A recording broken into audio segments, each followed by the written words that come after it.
Es el 30 de abril de 1945 y Hitler se suicida en su búnker subterráneo. En los días siguientes, el sucesor de Hitler, el gran almirante Karl Dönitz, negocia el final de la guerra, y en la madrugada del 7 de mayo de 1945 se firma la rendición incondicional de Alemania a los aliados.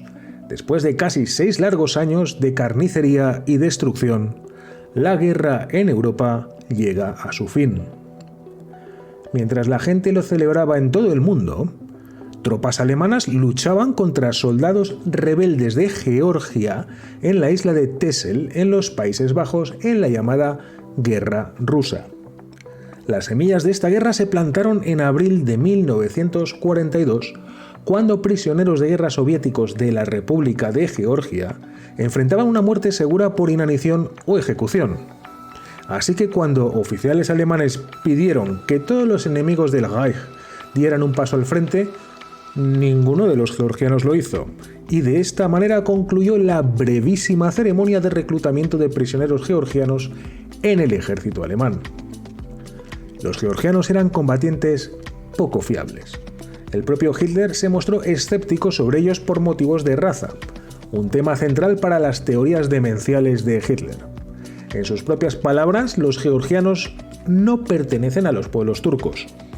Los georgianos son una tribu caucásica que no tiene nada que ver con los pueblos turcos. Solo considero seguros a los musulmanes. A todos los demás los considero poco seguros. Cierro cita. Y así los exprisioneros de guerra georgianos se convirtieron en la Legión de Georgia y fueron destinados a Polonia. Debido a que se los consideraba arios, los georgianos recibieron en Polonia un mejor trato que otras nacionalidades. Se les organizó en 13 batallones de campo de hasta 800 hombres, cada uno compuesto por 5 compañías. También había georgianos en la Legión del Cáucaso del Norte de la Wehrmacht y en otras legiones étnicas del Cáucaso. Por su parte, las unidades de Texel recibieron su nombre de Tamara, una reina georgiana del siglo XII. El batallón se había formado en Kruzhina, cerca de Radom, en la Polonia ocupada en junio de 1943, y se los usó inicialmente para luchar contra partisanos. El 24 de agosto de 1943 fueron trasladados a Zandvoort, en los Países Bajos, para relevar a las tropas Indische Freiwilligen Legion Regiment 950, o lo que es lo mismo, la Legión India. Los georgianos se quedaron en Zandvoort hasta febrero de 1945, cuando fueron enviados a la isla holandesa de Texel.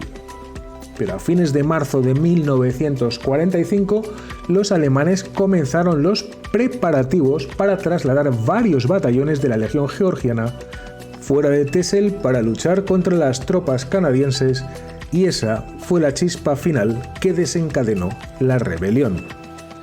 Texel es una isla relativamente grande frente a la costa holandesa y estaba fuertemente fortificada con al menos 550 búnkeres.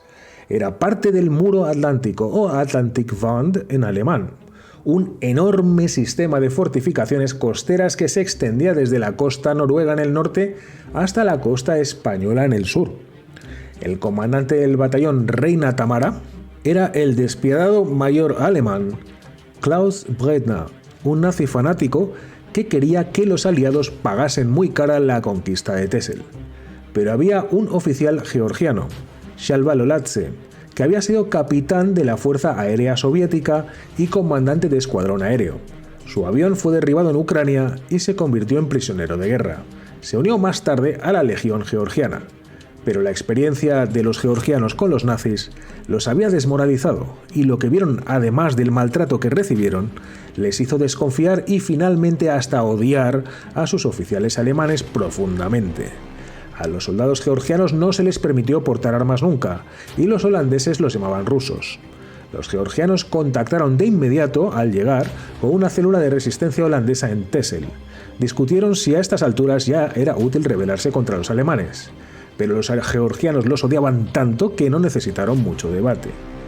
Tuvieron que comer ratas y la corteza de los árboles debido a los escasísimos alimentos que les daban los alemanes. Así que en febrero de 1945, Shalva-Lolace no quiso esperar más, y los británicos estuvieron de acuerdo en desembarcar tropas en la isla para apoyar esta rebelión. El 5 de abril, el mayor Klaus Breitner, comandante nazi alemán, recibió órdenes de trasladar a sus soldados georgianos para combatir a los canadienses en el continente. Entonces ya, sin nada que perder, los georgianos se rebelaron. La rebelión comenzó durante la noche. La palabra clave era feliz cumpleaños hablada en ruso. Los soldados de la Legión Georgiana, algunos armados con cuchillos y otros desarmados, atacaron a los alemanes en la oscuridad. A la mañana siguiente, después de una noche de terror total, unos 420 soldados y oficiales alemanes habían sido asesinados mientras dormían o en salvajes peleas a navajazo limpio. Yevgeny Artemidze, que participó en la rebelión, recordó más tarde en una entrevista con un periodista holandés lo siguiente: «Cada uno de nosotros nos sentíamos como si estuviéramos de vacaciones». Los georgianos así se vengaron de años de acoso y de hambre en los campos de concentración y de tener que usar el uniforme nazi más tarde para poder sobrevivir. Alex Koitelberg, residente holandés de Den Bourg, tenía entonces 8 años. Recuerda cómo el área frente a la oficina del comandante estaba sembrada de alemanes muertos, apilados sobre charcos de sangre.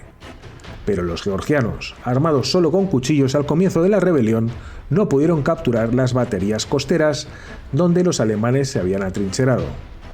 El comandante nazi del batallón 822, el capitán Klaus Breitner, en ropa interior, huyó en un bote. Pero el desembarco británico prometido nunca sucedió, y Hitler estaba furioso.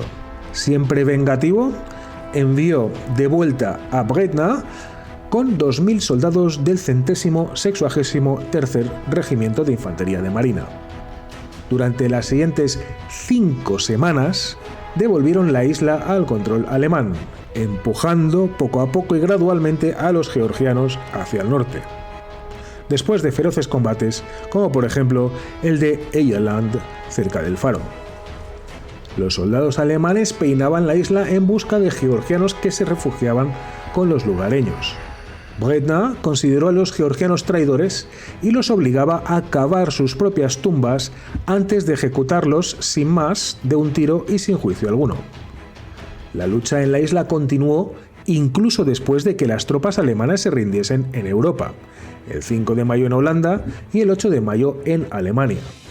Nadie en la isla sabía que la guerra había terminado, pero el 15 de mayo un ciudadano holandés cruzó a nado la bahía y les contó la noticia. Pero Breitner no creía en la capitulación, y la lucha continuó en ambos bandos. El 18 de mayo, los pocos georgianos que quedaban incluso lograron atacar un convoy alemán, matando a 10 soldados y destruyendo 2 tanques. No fue hasta el 20 de mayo que las tropas canadienses desembarcaron y desarmaron a los 1.500 alemanes restantes, y finalmente se detuvo la lucha. Solo 228 soldados georgianos sobrevivieron. En total, 812 alemanes, al menos 563 georgianos y unos 120 holandeses murieron durante los combates en Texel. 228 de los georgianos supervivientes fueron extraditados por los aliados y devueltos a la Unión Soviética el 17 de mayo de 1945.